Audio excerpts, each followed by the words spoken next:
Hello, hello. We are also reading the remake of One Punch Man. Now, a whole lot more content came out for that than the original webcomic. And unfortunately, I just do not have the time to read every single chapter on camera. As fun as that would be, as much fun stuff happened during that time that I would love to discuss in depth. I ended up reading it all myself over the last couple of days and getting totally caught up. And now I've gotten almost like incorrectly caught up because I read the latest chapter on Viz, on the official translations, and then I was informed by Vibhav that they retconned this and there's a new version of that chapter out. So I'm going to read that chapter along with you in this video and also discuss kind of what I thought of all of the things that happened in the last year, of which there was a lot. Some huge deviations from the webcomic. And of course, we had already had pretty major deviations, but they were all kind of like in addition to. Like, there were little side stories, additional monsters, more fights for some characters, and then it seemed like, ultimately they were still going to have all of the main story beats from the webcomic after all of that additional stuff. And they, like, kind of did, but then there was a lot of very new things with very big consequences. So let's try to break down kind of quickly all of the really major veering plot points, because I kind of want to, give my take on them and discuss what this kind of means for the future of the series and what the hell is going on.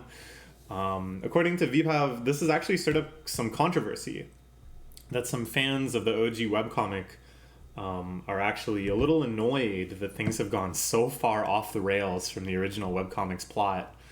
And I don't know, I can totally understand that. I think not just because they wanted to see the Monster Association arc as it was in the webcomic, but, better. Better. What am I saying? Different in Murata's style and not one style. I would never imply that it's like strictly better or whatever. HD. They wanted to see it in HD. But also because the way the plot is going now and the sort of things they're setting up is so different than the stuff that's actually happening in the webcomic. It feels like they're going to go in completely different directions from this point on. And it's not like we're going to see the same arcs that followed this in the webcomic play out again in the remake. And, I could see that kind of getting annoying too. And it becomes more and more difficult to keep track of. When I was reading the webcomic today, I kept thinking, okay, did this just happen in the remake? Or did it also happen in the webcomic? Like, what's the canonical lines here? I don't know. Okay, anyways, so Vibhav said there's a big kind of royal rumble happening. There's also people that are really mad that the Viz scanlations, the translation is like bad.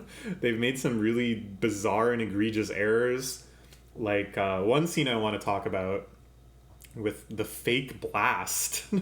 The fake blast is like pissed off that he can't convince Tatsumaki to receive his power, and he goes like, tss, tss, clicks his tongue. I don't know how to convey it very well, but for some reason in their initial release, Viz translated this as yes.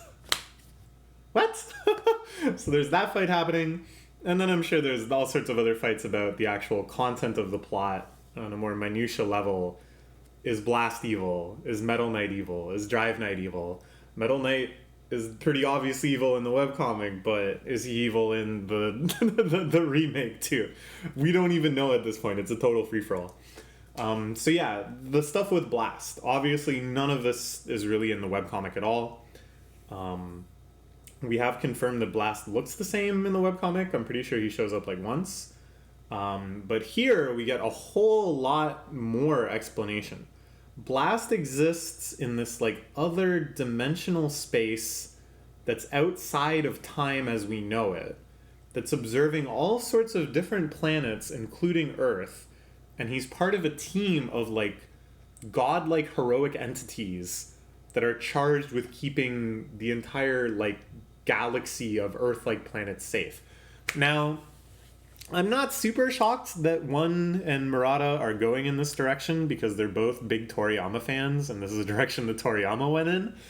I can see, though, that it is maybe annoying to some fans of the series because it kind of just throws the scope of everything we're dealing with outside of the window. Outside of the window? That was a weird way to say it. Out the window. Because, up until now, we've always kind of dealt with threats to Earth by things that are on, like, the scale of Earth. And this actually hit a pinnacle with another big deviation when, we've had all sorts of different lords of different domains throughout the series. That's kind of a recurring class of monster. Oh, I am the manifestation of the sea. I'm the Sea King. All sea life bends to my will and stuff. I'm the manifestation of the earth. I'm that big mole. But now it's actually straight up the god of the earth and the god of the ocean, represented in yet another centipede and a very, very big natural evil water. So it's kind of like, yeah, if you're gonna try to make those things a big deal, which I think they did really, really well. Those fight scenes were awesome. Dude, they got so much metal bat action. Oh man, I love that they still have yet to kind of put an upper limit on how strong Metal Bat actually is, right?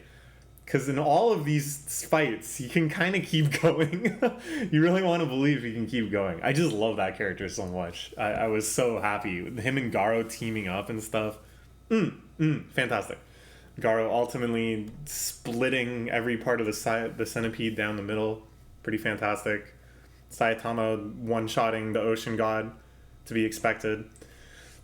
But yeah, it's kind of like, is this really such a big deal anymore if the Earth itself isn't really a big deal? If all of the things that are strong on this Earth scale, like, Tatsumaki can warp the landscape of a continent. That's awesome. But then you've got these fuckers hanging out in warp ringland outside of time that would scoff at something like that. So, I don't know. I can kind of see why that's a little frustrating maybe for people. I'm actually not sure what people are frustrated about, but I'd say that's the thing that maybe frustrates me the most, is that they're just really kind of throwing the scale of things out of whack in a way that kind of devalues how hype things were up until this point. Because, think about it. The S-Class heroes were awesome right up until this point, right? Metal Bat was amazing. Pig God did such cool stuff. Tatsumaki had such amazing fight scenes against Orochi and Psychos and stuff in this arc. And those characters had been set up as big deals going way back to the second volume when you first have the S-Class meeting, right? Atomic Samurai is set up to be the greatest swordsman in the world. And that's awesome. And he just gets better and better. And you got to see all of the holy order of the sword come in and consolidate their powers into that one blade that Atomic Samurai picked up. That's awesome. But he's just the best swordsman on Earth. If one of those fuckers hanging out with Blast had a sword, you can only presume that he's even better. I don't know. It's just you really got to be very careful with this stuff if you're a shonen author. And I think we've become adjusted to shonen authors being very strategic about this. One Piece, I think, is a great example of keeping the things that they hype up relevant and not devaluing the stuff they put right at the top of the pyramid by saying, oh, there's actually an even bigger pyramid behind it. They've always been judicious about that, Oda. Whereas I think Murata and One are really looking more to the Toriyama model, where Toriyama didn't care at all. He would go, yeah, you know what? Yeah, Frieza wasn't actually that strong. These androids built by the Red Ribbon Army guy, those guys are strong. And you know what? They're not even that strong. This other android, Cell, he's strong. And completely, devaluing, because that's just kind of how shonen was written back then. And I don't know. I'm not even going to say it's strictly worse or anything. It's just different. It's just different, and if you expect it to be one way and it's another way. Anyway, I've talked about this for a while. Other big changes, this god-like entity we got a lot more exploration of. I thought the scene where he emerges on the moon in the distance was so awesome. And then completely strips Homeless Emperor of his powers. And then takes the form of Blast in order to try to trick Tatsumaki into receiving, I would imagine, both power and some sort of like mind control that would go hand in hand with the power. But it's like, so is Homeless Emperor also mind controlled? Because I kind of thought Homeless Emperor was just pissed off at society, wanted to return everything to nature by eradicating all of humanity, and then was just given power and he did what he wanted. So I don't know. I'm not really sure how to interpret that. I thought all the Homeless Emperor stuff was fantastic, though. The way he was depicted, his casting a symphony with all the lightning bolts and stuff. I liked how, he really had that very omnipotent power, but in the end was just stripped away from it by God. What other stuff did I like? I like the stuff with Ugly Führer and Teeth. Is it just called Teeth? That he became that like stomach acid monster. I thought that was kind of fun. The transformations happening in battle is always cool. And just stuff that, represents a little twist to people that had already read the webcomic, already enjoyed the Monster Association arc. Because I said this at some point before, like, the reason the Monster Association arc was so cool in the webcomic is that it was such it's exceeded so much our expectations of how, like, complex and big in scale an arc in the One Punch Man webcomic could be. It just suddenly started going so crazy in so many different directions, and we were just floored. So to recreate that in HD, if you want to have that same sensation, you have to add to it. You have to like level it up in these same ways so it makes your jaw hit the floor just like the webcomic art did. So, stuff like that, I think it really added to it. A whole lot of crazy stuff happened, all sorts of great fight scenes. The monster infighting stuff I thought was good. I guess one thing that's a really major deviation that maybe people are upset about is that before, what happens is all the dragon level monsters are there, they're kind of winning, they're like torturing people. Black Sperm event especially looks like invincible, and then Saitama shows up, wastes them all, and then has like the showdown with Garo, right? Whereas here, it's Garo that shows up and wastes all of them, and then has the showdown with Saitama. And that starts leading into this very more explicit message that Garo is secretly a hero. And there's going to be more instances of it in this chapter, I think, unless this is something that got changed in this redraw, retcon, whatever. But all this stuff where like he accidentally clears out the buildings so the people trapped under the rubble can get out, or he accidentally diverts the flow of lava in order to save the town, and I think this is in this chapter where he accidentally sends an earthquake through the entire core of the earth, creating a tectonic plate to emerge out of the ocean and saving like a doomed airliner. I don't know how to think about it because it's very funny. I think it's like a great bit, and I like the idea that this big climactic showdown not only has like great choreography, great action scenes, all the stuff we expect from Murata, but also has kind of this like comedic bit that kind of punctuates it. I think is really fun. On the other hand, it's like Saitama says something about, your hero instincts are really good.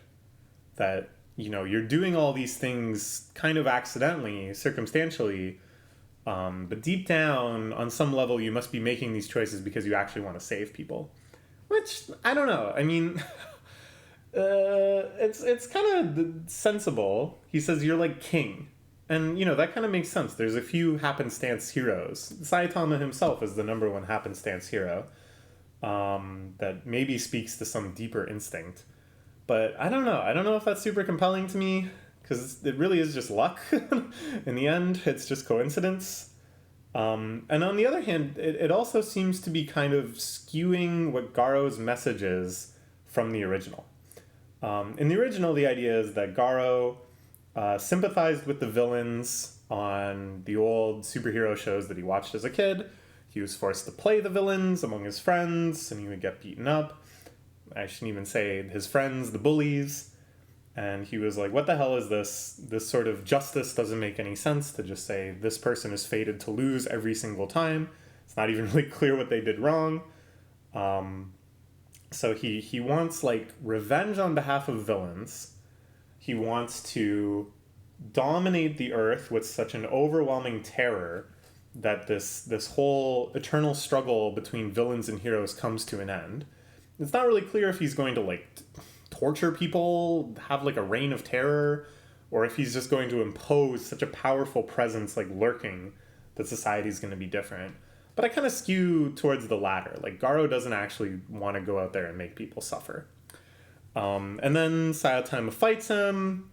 There's that awesome scene where Garo loses and Saitama's like, oh, well, I guess this makes sense. In the end, the villain always loses. And Garo is so pissed off. And then you realize that deep down, he had this ideal of a hero in his mind.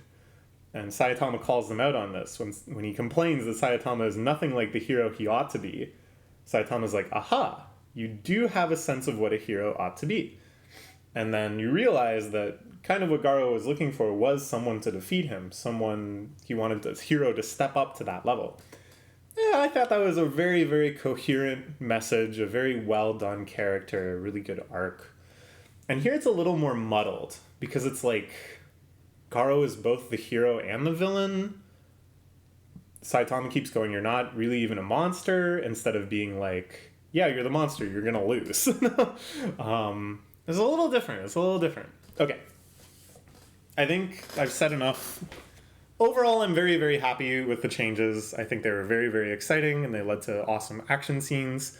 And honestly, I think in a series like this, and this might sound crazy to say, but it's like the actual like message and plot and like sensibleness and stuff, to me, is actually secondary to just stuff being awesome.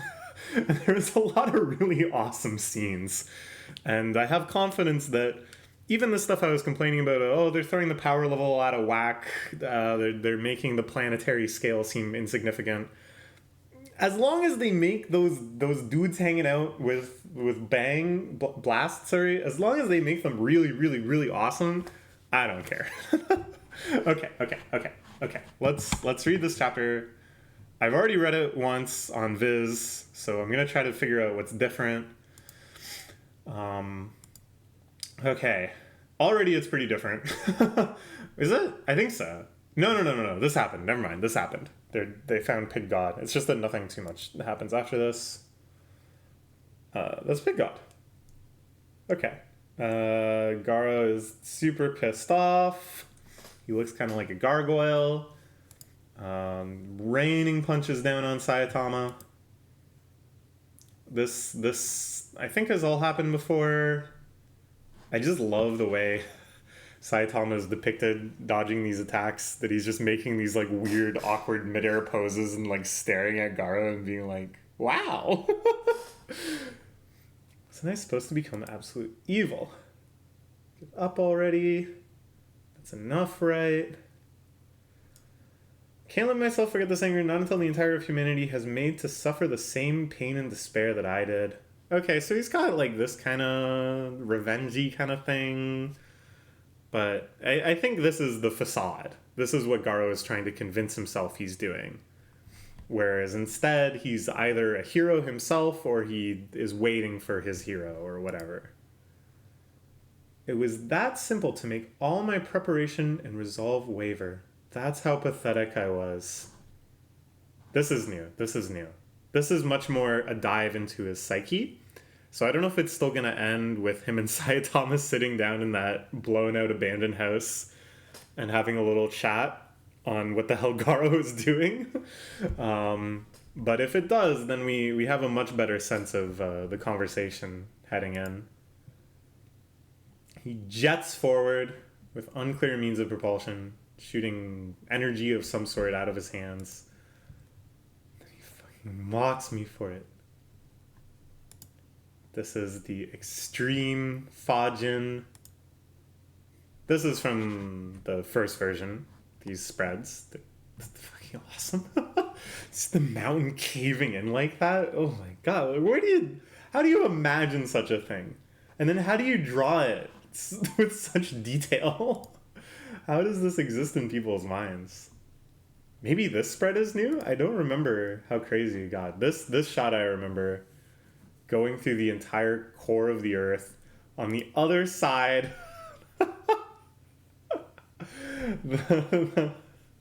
uh, I like this too. There's just enough character in this little scene that everyone's freaking out. The teacher jumping on the lifeboat boat first. Just enough detail, just enough, it really feels like the scenario is playing out. A whole landmass rises. It's like Atlantis, I guess, some ancient city that had been buried away by the waves. I guess you don't say buried with water. Drowned by the waves, reemerges. Oh, this is what they retconned. Oh ho ho ho ho ho. Oh ho ho ho ho ho. Okay, okay. I'm pretty sure they retconned this. Yes, they did, they did.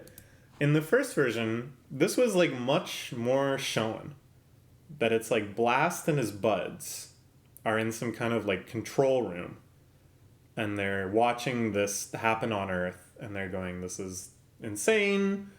What the heck? One guy goes, oh, it must just be natural weird tectonics. And then, it's not really clear what they're going to do, but it seems like they got to take some action, maybe setting up some future plot, who knows. And here, they've just been reduced to these, like, shadowy figures. One is obviously Blast. That bastard's going to break through. So here, they're very much more united. We got to do something. We got to go hurry up and repair it, which we don't really know what that entails. Spatial distortion is creating a hole in the dimensional seal. What does this mean? What are they doing? But it's clear that we're not supposed to know what they're doing. And in fact, they told us too much of what they were doing. This actually reminds me of a Miura thing. May he rest in peace in the great Valhalla of great artists. That very early on in Berserk, there is this chapter where Griffith has a dream or a hallucination or something, and encounters God or a manifestation of fate, or I don't know, because I didn't actually read this chapter, because later Miura was like, that's not canon anymore.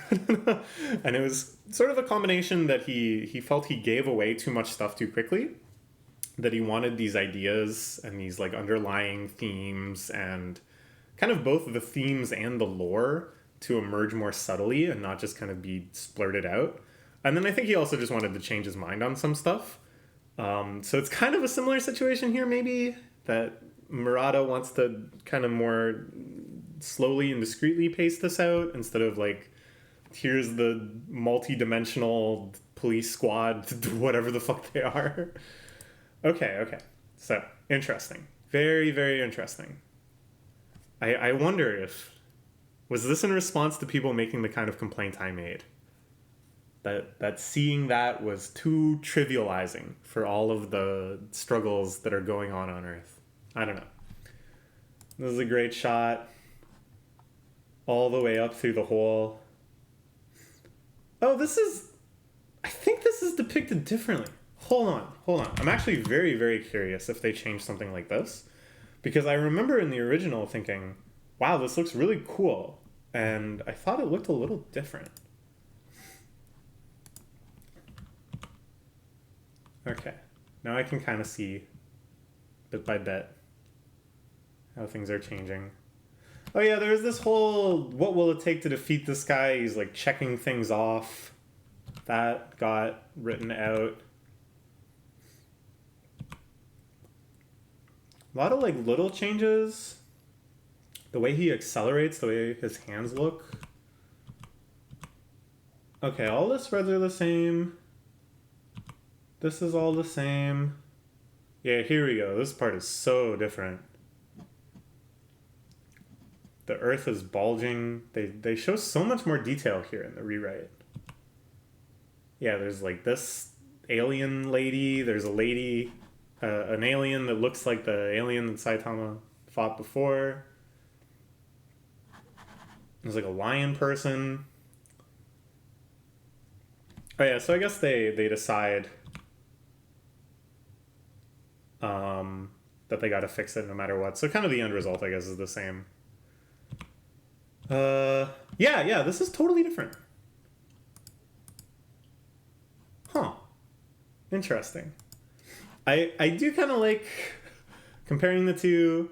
I do kind of like the camera angle of this new one better. The way it shoots off into the distance out of the earth is really cool. But I liked in this one the way that it was spiraling up, that you got the sense that Saitama was punching him all the way up and out of the wall. Okay, moving on in the new version. Okay, now we get this Xing off of things that don't work. Destroy the abominable fist that is turned against God. I thought he was talking about me. Oh, I really like that. I really like these uppermost servants of God being so pissed at the existence of Saitama.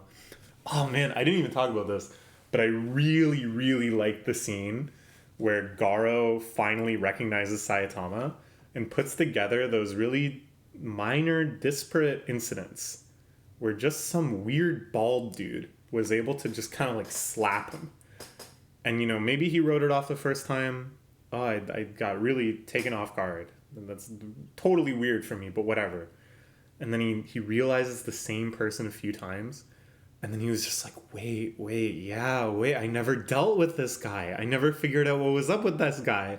I got caught up in getting almost murdered by monsters and having the hostage crisis and getting recruited and busting out and then getting tested and having to fight so many monsters and heroes and monsters and doing all this stuff. And then suddenly this light bulb just goes off where he's like, I never ever dealt with that guy. And it's awesome because like Garo is having this revelation, but you, the reader, know that it's still like massively selling Saitama short. The Garo is thinking like, oh geez, you know, I still have somebody more to fight. This is going to be tough. But the reader knows like, oh, you're about to lose. Like you're about to get so owned. Must have been about this guy. Yeah. Oh, it's so good. I don't know. It never gets old. It never gets old. Just the gag of like, wait, Saitama, this is bald dude. He's really strong. Alright. He goes flying. Yup. Lying down in the rain. He's realizing now. This is very different. I'm just gonna hop back to the Viz one too. I'm curious. This is pretty much all the same. Kind of redrawn here. Yeah, this is redrawn. He's like the embodiment of this is where it starts syncing up more with the webcomic. The Garo starts to relate the overwhelming, infinite, unfair power of Saitama with the fact that in the hero shows, no matter what the villain did or didn't do, no matter how much they strengthened themselves, no matter how much they prepared, the hero would just automatically win. That it wasn't even up for discussion. It wasn't even up for debate. See, this is what I like. This is where I think Garo's character gets really good. Is just that he... it just sucks for the villains. In the end, just the villains lose. That's what sucks. Alright, big punch here. Saitama just casually counterattacking, sending him flying. Even after I made it this far, it figures. I get pulverized by this unbeatable unfairness, and now it's over. There's also this weird spiral cloud thing happening. Is that perhaps the Blast Gang? I can hear you. So we see the spirally cloud and then the moon overhead. The moon with the big crater that Saitama made. Looking almost like an eyeball peeking out through the darkness. God? Who can say? Who's saying I can hear you? Is it God? Okay, Pig God barfs out everybody. They're all safe. Ah, even the little monster girl. Their flashlight / tour guide / traveling companion. This is all new. I'm pretty sure we didn't see this scene, right? Yeah. So it actually veers off quite a bit here. That in the Viz version, Saitama just blocks his fist and then says, let's go have a chat. And in the new version, Saitama sends him flying. What? I still don't understand why Tank Top Master got so fat. Is it because Blizzard and Bomb were like, we're gonna heal you with our combined powers? I think he got fat after that. So did that make him fat? I wasn't clear on that when I was getting caught up. What's up with that cloud?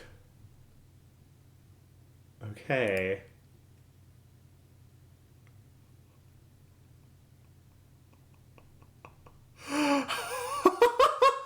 Holy shit, what? Okay, so that's just straight up God. It's God time now. Okay.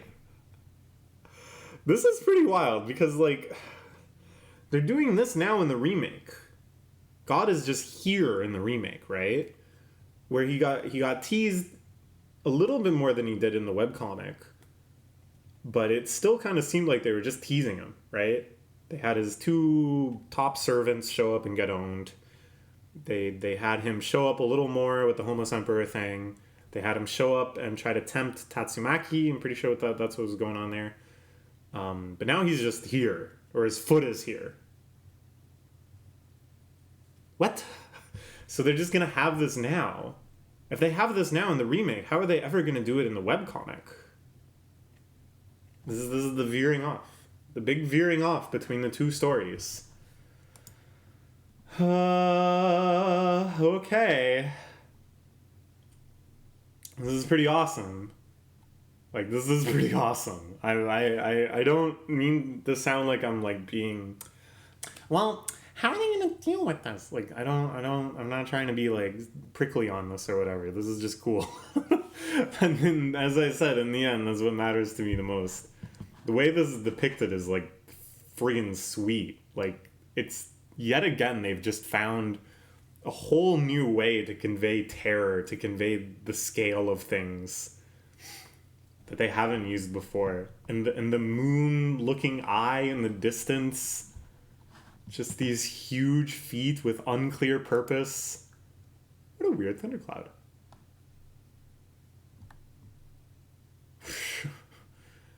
So Garo goes flying. Wait. Is it like only some people can see it? No, I don't think so. I don't know. They're just like coming in and out, I guess. From each thundercloud, he's like walking through the thunderclouds, I guess is what's happening. But then it's like Saitama didn't see it. The people that saw it on the last page are like, where did it go? But then they're back. Garo. Who are you? Your deepest wish is now on the verge of falling apart into futility at the hands of a single hero. There's only one fist that can counter the fist that is turned against God. What do you think that is? This conversation happening entirely within Garo's brain, and he still just wants to beat up the entity speaking directly to his brain. I guess he's been messed with by Psychos before. He knows this shtick. Here I am trying to help you out. Oh, it takes the form of Bang. Just like in front of Tatsumaki, it took the form of Blast. No master who would sit back and watch as their student gets beaten. So, I don't know. Garo's whole thing this arc... Well, I shouldn't say his whole thing. One of many things he's had going on in this arc in the remake version that was added and emphasized many times is that he didn't take the monster cells. He never accepted any invitation of power. He didn't join the Monster Association. He didn't do this. He didn't do that. Because, he wanted to rise to that power on his own. And even at the end, when he was transforming into a monster and stuff, and people were like, whoa, he monsterized. That was just him. That was just full on him. That's why Saitama says it's cosplay. Because he was basically just willing a suit of monster armor to come onto himself. Which is why, he's smacked back as a human now. So I think he's going to reject it, right? Because I don't think it'll be yet another Garo transformation that just runs up against Saitama's fists and gets knocked down. I think he's going to reject the transformation, and God is going to be like, I'm so sick of people saying no. Not since that homeless dude in the park has anyone signed up for the infinite power offer. I'm just going to fight these fuckers myself. I think that's where we're going here. I don't know, maybe I'm wrong. Garo reaching out his hand. Aha. And then he sees the face of God through the clouds, reminding me, on a few levels, this reminds me of the Eldrazi in Magic the Gathering. If you'll allow me to go on a little tangent after so many other tangents and an almost 40-minute long video talking about one chapter. But basically, in Magic the Gathering, there was these characters in lore called the Eldrazi. It was this planet, plane, whatever, called Zendikar, that worship these ancient gods. One was like an angel, one was like a merfolk person, one was, I don't know, like a beast, I think. And then various things happen, and they unleash these like gigantic Lovecraftian beasts that are just ceaselessly destroying the world and thoughtlessly murdering everyone and tearing down society, and they realize, oh, these were the actual gods of yore, that these horrific appearances and these destructive entities got transformed over the millennia into kind, benevolent, beautiful things. And there's this really haunting flavor text where someone is quoted as going, I believed in a beautiful God, but this is the true face of the divine. And the way that the Eldrazi are explained is that it's not even like they're actual entities as much as they are like just the manifestation of like some of the laws of physics in the world of Magic the Gathering. And the analogy is given of like, imagine you're in a pond and all you've ever lived in was like underwater, and then you see a hand reaching into the pond. Like you have no idea what that hand is, and you cannot even comprehend the body and the mind that it's attached to. And that the feet coming through the portals, the storm cloud things, just the look of the true look of God's face and stuff really reminded me of all that stuff. I hope that wasn't a boring Magic the Gathering lore dump. But it's I think it's just like a very evocative concept, that a god that you think, people worship and they build religions around and they find comfort in and they have this personal relationship with, is unmasked to be just this inconceivably alien force, this kind of Lovecraftian terror that you can't even comprehend. It is like vile and ugly. And of course here they're also kind of evoking the monster cells. And it's maybe suggesting that monsterification is a similar process to how God bestows his powers onto people. I don't know. This is just such an amazing shot. And the way the clouds with like the light coming through looks like typical religious art, where, it would be like this beautiful oil painting with the same sort of effect on the clouds, that kind of like marbling, foggy, cloudy. It's so cool. But then behind it, instead of like a radiant angel bathed in golden light, it's this like hive of weird alien flesh. Saitama was looking up like, all right. The dude just wants to figure out where his possessions are. That's his actual number one concern. My house got wiped off the map. Where's my stuff? He is so sick of dealing with this shit. Something's coming. Okay, Garo did accept the power, it looked like. I was totally wrong about everything. Garo, what's with the quick costume change again? He's squinting. Something's up with his face. Yeah. Okay, because we also saw This was a big deviation that I covered back when I was reading the manga as it came out. This whole thing about the cube and that room that didn't make any spatial sense, that couldn't be lit up, and the voice that was speaking from that room, which I guess in the end was also God. And this Cosmos Garo, I think, is now aesthetically representing that aspect of God as well, I guess. Right? What? Something that can counter the fist that is turned against God. I guess that'd be the fist of God. Sounds like he's talking in a bathroom or something. But yeah, I guess he's now manifest that like infinite space, that infinite darkness that was in that room that they peeked into, deep down in the hive of the Monster Association. Okay. This is gonna be really sad when Garo just gets one punched again.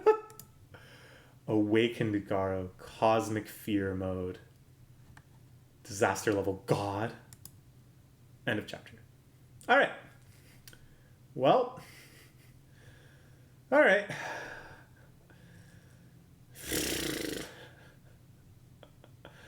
Crazy.